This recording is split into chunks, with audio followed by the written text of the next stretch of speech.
Moïse encourageait et enseignait à Josué après cela. Na Mungu aliendelea tena kumpatia encourage Josué na kumfundisha ile. Nous pouvons lire dans Deutéronome chapitre 3. Ukisome munani mukitabu ya Deuteronome, kumbukumbu la Torati, Deuteronome verset 28. Mustari wake ule wa 28. Tu donneras tes instructions à Josué, tu affermiras son courage et sa détermination. Chapter 3, verse 28. 3. Oui, chapitre 3. Chapitre 3 na mstari wa 28. Donc, tu affirmeras son courage et sa détermination, car c'est lui qui devra traverser le Jourdain à la tête du peuple et remettre aux Israélites le pays que tu vas voir. Amen. Amen. Et alors que nous arrivons à la fin du Deutéronome, nafika mwisho ya Deuteronome, kumbukumbu la Torati, il y a le temps pour Josué de jouer pleinement le rôle de dirigeant. Na ukiangalia mzuri, Yoshua anaanza kutumika pa ile kazi yake ya kiongozi. Il était temps pour Moïse de se retirer. Ilikuwa wakati ya Moizi ya kuacha et donner à Josué entière responsabilité de diriger le peuple d'Israël. Alikuwa tena ni Moizi anapenda kuacha ile kazi na kumwachia tena Yoshua aendeleshe ile kazi ya kupeleka watoto ya Israeli. Et nous lisons dans Deutéronome chapitre 31. Ukisome mu Deutéronome chapitre yake 31 verset 14. Au verset 14, faut-il? Le Seigneur dit à Moïse, le moment où tu vas mourir est proche. Convoquez Josué et venez vous présenter ensemble devant la tente de la rencontrer.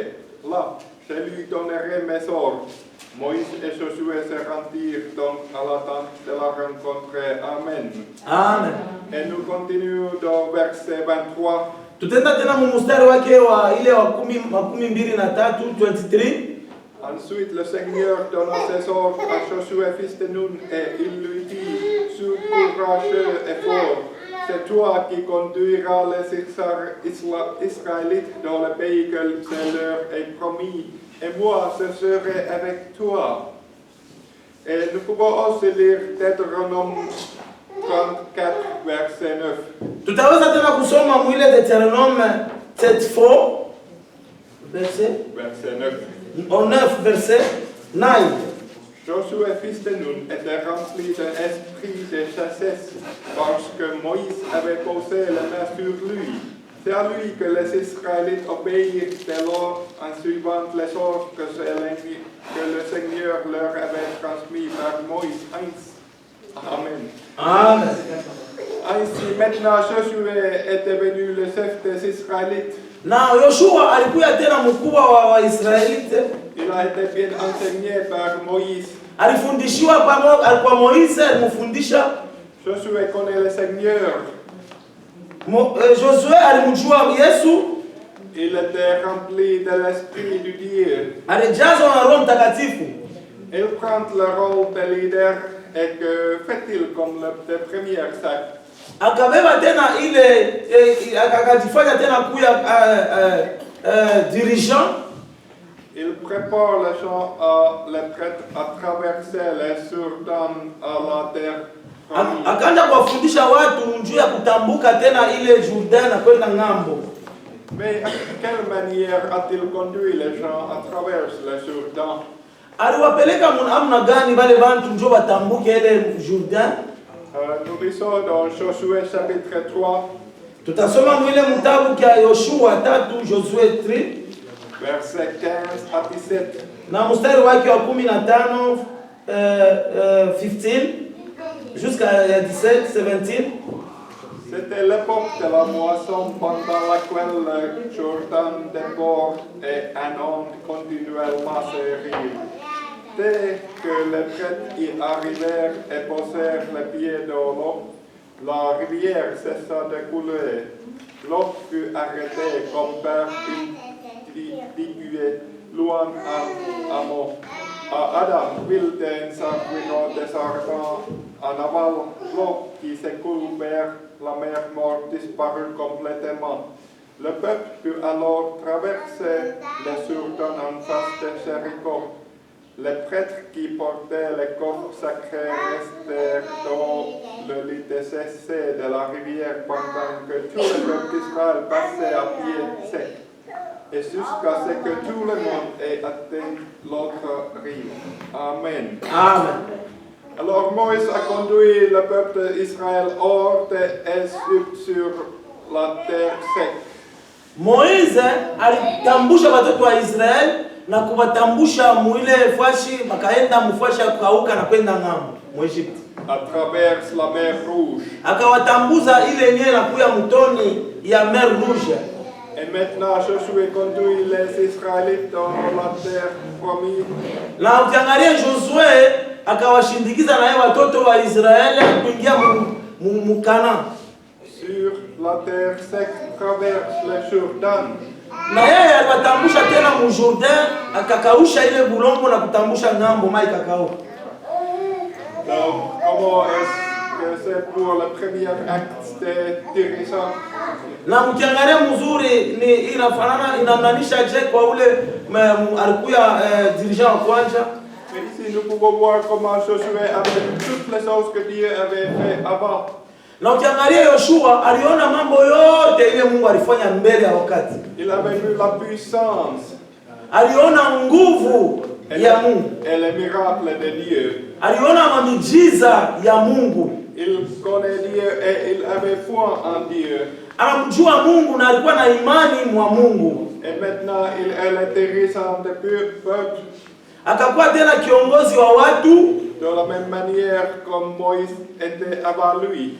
Kama vile namuna ile Moïse alikuwa kama mbele yake yeye.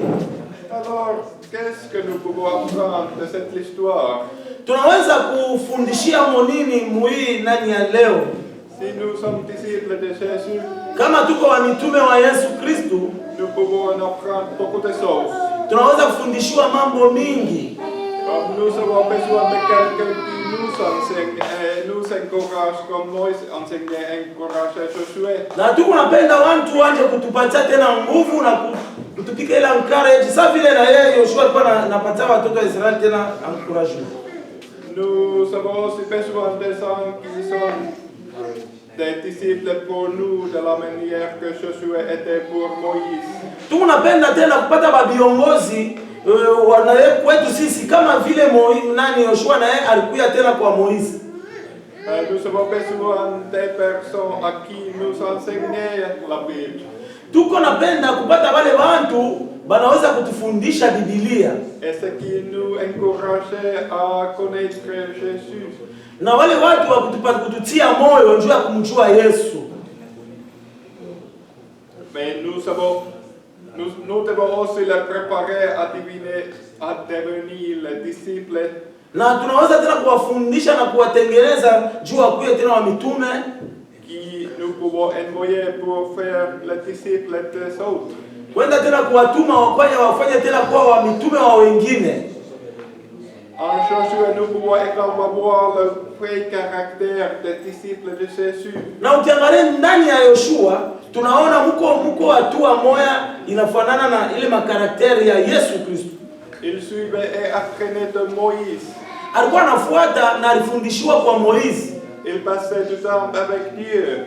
Alikuwa anapitia wakati yake yote pamoja na Mungu. Il connaît et aimait Dieu. Na alijua tena alimpenda Mungu. Et il obéit le Seigneur. Na alikuwa tena anamtii Mungu. Il était prêt à obéir le Seigneur aussi quand le reste des Israélites étaient contre le Seigneur. Yeye alimtii Mungu hata wakati watoto wa Israeli hawakwenda tena kumpenda Mungu wao, lakini alimtii tu. Mais il y a quelques observations intéressantes des noms de Josué. Kama tunaangalia kuko kitu kimoja kile kina kizuri sana ndani ya ule Yoshua. La signification des noms de Joshua.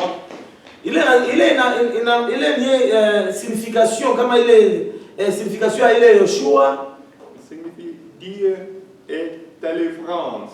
Inasema hivi, ile njina ya Yoshua inasema Mungu ni Dieu est notre délivrance, Mungu ni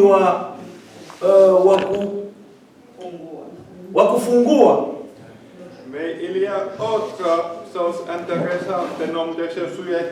Na kwa kitu kingine kizuri sana mule mtu wa Yoshua. Si nous lisons Ancien Testament en grec, kama tunasoma ile kitabu ya Agano la Kale, le nom Josué est écrit exactement de la même manière que le nom Jésus. Utaona ile jina ya Yoshua baliandika tu mzuri kama vile jina ya Yesu. Donc peut-être nous pouvons voir beaucoup de similarités entre Josué et Jésus. Tunaweza kuona entre Yesu na Yoshua kuko vitu vimoja vinaingiana sana. Josué ouvre la voie au peuple d'Israël à travers les Jourdain vers la terre promise. Ukiangalia Yoshua alienda kufungula watoto wa Israeli, kuwatambusha Jourdain na kuwapeleka mu Kanaan. Mais Jésus nous a ouvert la voie vers le royaume de Dieu.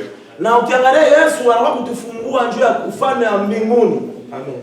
Donc j'espère et je prie pour que nous prenions cet exemple et suivions Jésus à cette manière. Ninabeba tubebe ile mfano njoo tumfuate Yesu mwile namuna moya.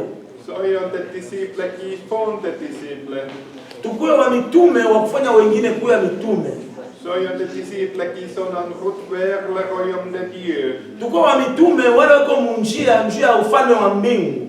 Et des disciples qui font des disciples d'autres personnes qui peuvent nous rejoindre dans le royaume de Dieu. Na kufanya wengine kuwa wa mitume na wale wengine wafanya mitume watufuate njia ya ufalme wa mbingu. Je prie que nous sommes comme Josué et Caleb. Ninaomba tukuye kama vile Josué na Caleb. Ils ont la foi, Walikuwa na imani, fidélité, walikuwa na ile fidelite ile, persévérance. walikuwa na ile kudumu. Il y a tous les peuples d'Israël qui sont partis d'Égypte. Kulikuwa watu mingi wa Israeli walirudia kule ku Misri. Mais des gens qui sont 20 ans ou plus, miaka 20 au kupanda. c'est seulement Josué et Caleb qui sont entrés dans le pays promis. Ni mpaka wale watu wawili Yoshua na Caleb ndio waliingia mwile ulongo barilaka kwa Mungu. Donc je prie que nous suivons leur exemple. Nimeomba tufuate na shie ile mfano. Amen. Amen.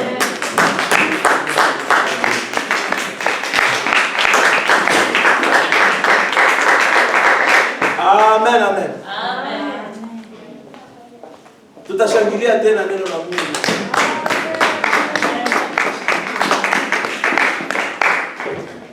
Dio, les autorités de Dieu étaient ouvertes.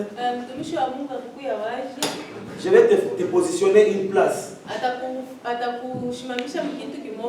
Je sais que lui, c'était l'enseignant, souvent. S'il est là, il va t'enseigner. C'est-à-dire qu'il nous a enseigné un problème que peut-être toi tu connais, tu as connu depuis.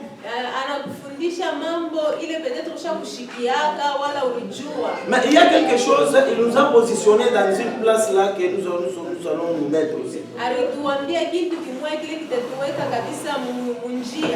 Vous savez Josué, il n'était pas un Israélite, non. Mais il était là, il voyait tout ce qui s'est passé avec Moïse. Et puis il était obéissant.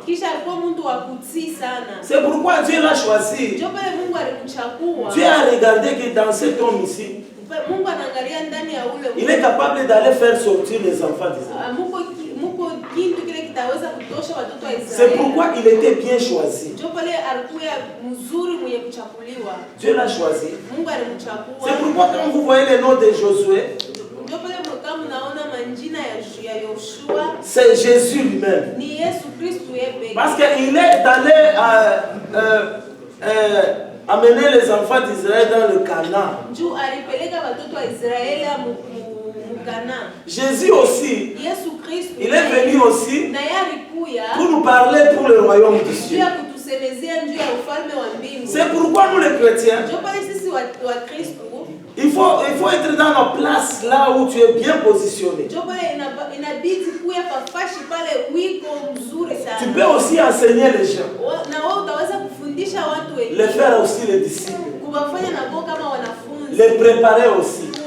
Kuwatayarisha nao. Parce que Josué avait préparé. Juu Yoshua na yeye aliwatayarisha. Lui n'avait pas de doute. Ni Yesu kwa na mashaka. Il n'avait pas peur. Ashukwe na oga. Comme les autres les 10 là, ils ont fui. Kama vile watu wa display wengine wale wa 10 wale walikimbia. Mais les deux là, Caleb et Josué, Wale wawili Caleb na Joshua. il était sûr. Balikuwa na ile uhakikisho. Nous allons entrer. Tutaingia. C'est pourquoi nous aussi, Njoo pale sie na il faut avoir la décision. Il faut kuwa na ile mpango. Si tu es chrétien aujourd'hui, Kama uko Mkristo leo. tu n'es pas chrétien pour seulement chrétien comme ça. Hauna tu Mkristo wa hivi. Tu es chrétien pour que à la fin, Uko Mkristo njuku mwisho. il faut aller au ciel. Njoo ya kwenda mbinguni. Le jour où Jésus viendra, Kama siku Yesu atakuya. il ne faut pas rater. Usikose hapana. Alléluia. Amen. Nous ne sommes pas des chrétiens pour rester ici, non. Hatuna tu wa Kristo njoo kubakia duniani hapana. Nous sommes là Tuko pale. pour entrer au ciel. Kuingia mbinguni. Regardez Caleb Mwangalie Caleb et Josué. na Yoshua. Seulement ces deux-là, Bantu bawili ils ont entré. baringia. Est-ce que toi aussi tu vas entrer? Na wewe utaingia? Jésus aussi, Ni Yesu Kristo. il est venu Na alikuya. nous dire pour le royaume des cieux. Alikuwa kutuambia njia ya ufalme wa Est-ce que tu mbingu. iras ou bien tu restes? Est-ce que utaenda wala utabaki? C'est un bon enseignement. Ni aujourd'hui. mafundisho nzuri. Il faut maintenant te comparer. Inabidi yani Je suis chrétien. Niko Mkristo. 20 ans dans la chrétienté. 20 ans mu Kristo. Mais est-ce que Lakini je peux aller ou bien je vais rester? nitaenda wala Maintenant, il faut se peser. unabidi kujiangalia. C'est pourquoi Njoo pale sisi. nous sommes là Tuko pale. pour faire les autres aussi. Njoo njia kufanya pale wengine nao. Pour le royaume du ciel. Njia kuingia. Il faut leur dire. Il faut kuambia. Pour le royaume du ciel. Njia ya ufalme wa mbingu. Alléluia. Amen. Tutapiga tena mikono. Maintenant, nous allons prier Tutaomba pour la parole de juu Dieu. ya neno la Mungu. Maintenant, Josué n'est pas là. Hapa hakuna tena Yoshua. Caleb n'est plus là. Caleb akishina hapo. C'est toi et moi. Ni mie na wewe. Maintenant, dis que, Sasa useme. Seigneur, Mungu, moi je vais entrer. ninapenda niingie. Si tu viens aujourd'hui, Kama unakuya leo. j'irai aussi au ciel. Niingie na wewe. Avec ma famille, Na familia yako. avec l'église de Dieu. Na kanisa ya Mungu. J'irai au ciel. Niingie. Est-ce que tu vas rester ou bien tu vas aller? Utabakia wala utaenda. Il faut te... Il y a des gens qui se doutent. Hein? Kuku wale watu wako na ile mashaka. Est-ce que je peux aller? Est-ce que Ou bien mitaingia je vais wala rester? sitaingia? Non, il faut avoir la foi que Il faut kuwa na imani que moi j'irai au ciel. Nitaingia Malgré la situation, malgré mashaka. malgré comment nous vivons, malgré tuko naishi. nous irons au ciel. Tutaingia tu. Maintenant, nous allons prier. Tutaomba. Prions au nom de Jésus. Tuombe katika jina la Yesu. Bwana, asante kwa neno yako ya leo. Na kusifu Mungu wa mapendo, na nyanyua jina lako. Mungu wa mapendo na rema, tunategemea tu Bwana. Mungu apewe sifa, mkamilifu wa yote. Tegemeo yetu. Asante Baba kwa hii neno. Umenifundisha siku ya leo, uliniambia mambo makubwa. Ninajua Bwana Yesu, leo Caleb nako, leo Joshua nako, ni mimi Mungu wangu. Unapenda unifundishe, nikuwe disciple wako. Siku ya mwisho, na mimi nione, nifanye wengine Bwana, kuwa wa disciple. Mungu mkamilifu na Mungu wa salama, utusaidie leo. Bwana, kazi tunafanya aina ya bure, tulishiku moja tukakuone mbinguni. Mkamilifu wa yote, tegemeo yetu. Mungu mkubwa, Mungu mwenyewe, Mungu wa salama, asante kwa neno. Amen. Amen. Alléluia. Amen. Avant de faire quelque chose, Kabla ya kufanya kitu kimoja, nous allons saluer, je sais qu'on a salué nos visiteurs le premier temps. tunajua tulilamkia batumishi ya Mungu mkipande cha kwanza. Je sais que encore parmi nous, il y a des nos visiteurs encore. Kwa tena katikati yetu kuna kuku tena wageni katikati yetu. Nous allons le saluer. Tutawalamkia nao pia. Et alors nous allons leur donner même un mot, ils vont dire. Na hapo tutapapatia sauti hata moja kidogo. Moi je ne peux pas dire qu'ils viennent d'où, non. Je sais que nous allons dire tout simplement acclamer. Je sais, ils sont là, je vois qu'ils sont à toi. Maintenant, chacun va dire que moi je suis ça. Et puis nous sommes bénis. La Bible nous dit ceci.